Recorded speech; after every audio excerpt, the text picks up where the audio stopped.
Hi, நான் Lakshara. Welcome to my kitchen. இன்னைக்கு நம்ம சங்கரா ஃபிஷ் ஃப்ரை தான் செய்ய போறோம். ஃபர்ஸ்ட் நம்ம வாங்கிட்டு வந்திருக்கிற மீனை நல்லா கழுவி சுத்தப்படுத்தி எடுத்துக்கலாம். இதுக்கு சூப்பரான ஒரு மசாலாவை ரெடி பண்ண போறோம். அதுக்கு ஒரு பவுல்ல கொஞ்சமா கறிவேப்பிலை இலைகள், ஒரு ஸ்பூன் அளவுக்கு காஷ்மீரி மிளகாய் தூள், ஒரு ஸ்பூன் அளவுக்கு தனி மிளகாய் தூள், 1/4 டீஸ்பூன் அளவுக்கு மஞ்சத்தூள், 1/4 டீஸ்பூன் அளவுக்கு கரம் மசாலா, 1/2 டீஸ்பூன் அளவுக்கு இஞ்சி பூண்டு விழுது, 1 ஸ்பூன் அளவுக்கு சிக்கன் 65 மசாலா, தேவைக்கு ஏற்ப உப்பு, 2 ஸ்பூன் அளவுக்கு சோள மாவு, 1/2 ஸ்பூன் அளவுக்கு மிளகுத்தூள்,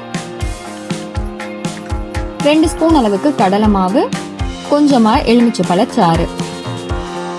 இதை நல்லா மிக்ஸ் பண்ணிட்டு கொஞ்சம் கொஞ்சமா தண்ணியை சேர்த்து நல்லா ஒரு பேஸ்ட் மாதிரி ரெடி பண்ணி எடுத்துக்கலாம். நம்ம எடுத்து வச்சிருக்கிற ஃபிஷ்ஷஸ்ல இந்த மசாலாவை எல்லா பக்கமும் கோட் ஆகுற அளவுக்கு நம்ம நல்லா தடவி எடுத்துக்கலாம்.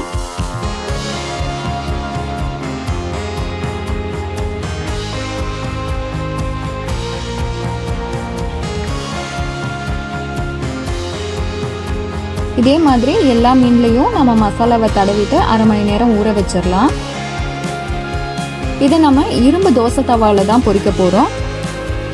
ஸ்டவ்ல ஒரு தோசை தவாவை வச்சுட்டு தேவையான அளவு ஆயிலை சேர்த்துக்கலாம். ஆயில் சூடான உடனே நம்ம மேரினேட் பண்ணி வச்சிருக்கிற ஃபிஷ்ஷஸை இது கூட சேர்த்துக்கலாம். நல்லா 2 பக்கமும் வேகிற அளவுக்கு திருப்பி விட்டு வேக வச்சு எடுத்துக்கலாம்.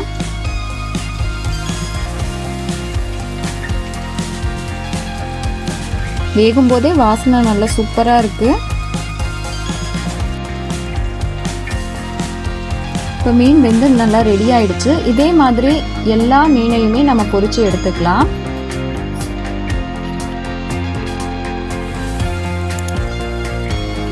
சங்கரா ஃபிஷ் ஃப்ரை சூப்பரா ரெடி ஆயிடுச்சு. இதே மாதிரி நீங்களும் ட்ரை பண்ணி பாருங்க. பிடிச்சிருந்தா லைக் பண்ணி, ஷேர் பண்ணி, கமெண்ட் பண்ணுங்க.